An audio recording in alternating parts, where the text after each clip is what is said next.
انواع السخانات.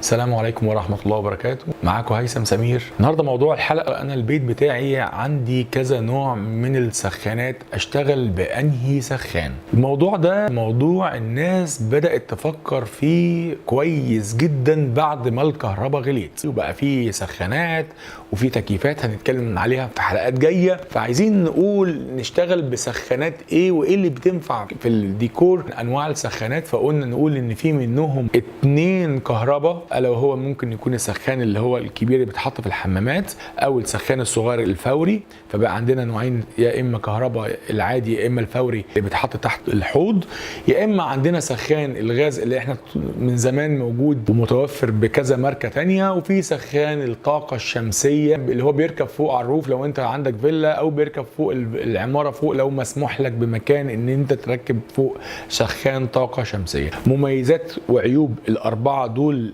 ايه؟ رقم 1 السخان اللي هو الكبير اللي هو بيتحط في الحمامات، مشكلته بيسخن كويس جدا. مشكلته مشكلتين بالنسبة لنا كمصممين ديكور. اول مشكلة حجمه، ففي بعض الناس اللي بتتحايل تحطه جوه بوكس، طبعا حل احنا مش شايفينه صح. في ناس بتتحايل تحطه في حمام ما عليهوش رجل كتير او مش ظاهر. في ناس بتفكر ان هي تحطه وخلاص وهتعمل ايه. فطبعا احنا بنشوف السخان ده على قد ما هو بيسخن كويس، انه فيه مشكلتين، شكله واستهلاكه للكهرباء بيبقى مكلف. السخان التاني السخان الفوري، شكله تحفة، ما بيبانش، بيتحط تحت الحوض تحفة، بس ما ننساش ان هو في الكوست بتاع استهلاك الكهرباء بتاعه بيبقى 3 اضعاف السخان اللي احنا لسه متكلمين عنه، مكلف جدا. ففي ناس بتستخدمه في التويلت اللي ما فيهاش استحمام كتير، او التويلت اللي بغسل فيها ايدي، ما بحطوش في مطبخ ان هو يفضل شغال على طول، لان الستارت اب بتاعته بس عامله اكنك بتقوم التكييف، فطبعا مكلف جدا، بس شكله تحفة من حيث الشكل يعني. هنخش على السخان الثالث الا وهو الغاز. دايما مشكلته احطه فين، ده كبير قوي، ده ليه اشتراطات، لازم فتحه تهويه، لازم افتح له مش عارف مدخنه ولا بلا بلا. طبعا عندك حق، بس لما نيجي نبص على شكله ونقول شكله وحش، وممكن نحطه بشكل كويس في المطبخ وننقي موديل كويس ونحل الازمه بتاعته، نبص على الاستهلاك بتاعته ونبص على الميه السخنه اللي بناخدها منه عن طريق الغاز، فطبعا بتبقى اوفر بكتير من السخانات الثانيه، واوفر بكتير لانه ما بيستهلكش كهرباء تماما. لو اتكلمنا على السخان الشمسي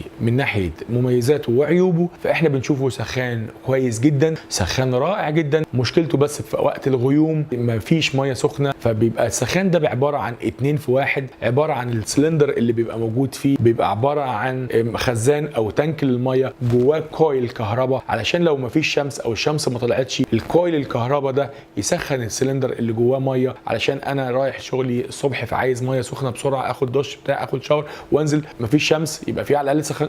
فرجعنا لنفس الازمه، ان انا السخان الشمسي الناس كلها فاكره ان هو بيشتغل بالشمس بس، سولار جاز، فممكن ان احنا نقول لا، ده هو بيبقى فيه الاثنين. فانت في الاول في الاخر ده ليه ثمن وده ليه ثمن وده ليه ثمن وده ليه ثمن، ده على اللونج ران، وكل واحد فيهم على اللونج ران بيصرف ايه. فكر، احنا مش عايزين نوصيك بحاجه، لان احنا كل بروجكت عندنا بيبقى غير الثاني. فكر الفرق ما بينهم وبين بعض ايه. انا كنت حابب في الحلقه دي ان اوضح لك السخانات المعروفه. الحلقه دي انا من وجهه نظري هي قربتك كتير وخليتك تفكر هتعمل ايه وحسب الكوست بتاعتك، فالقرار قرارك. ويا رب لو الحلقه تكون عجبتكم لايك وشير وسبسكرايب، ونتقابل في الحلقات الجايه ان شاء الله.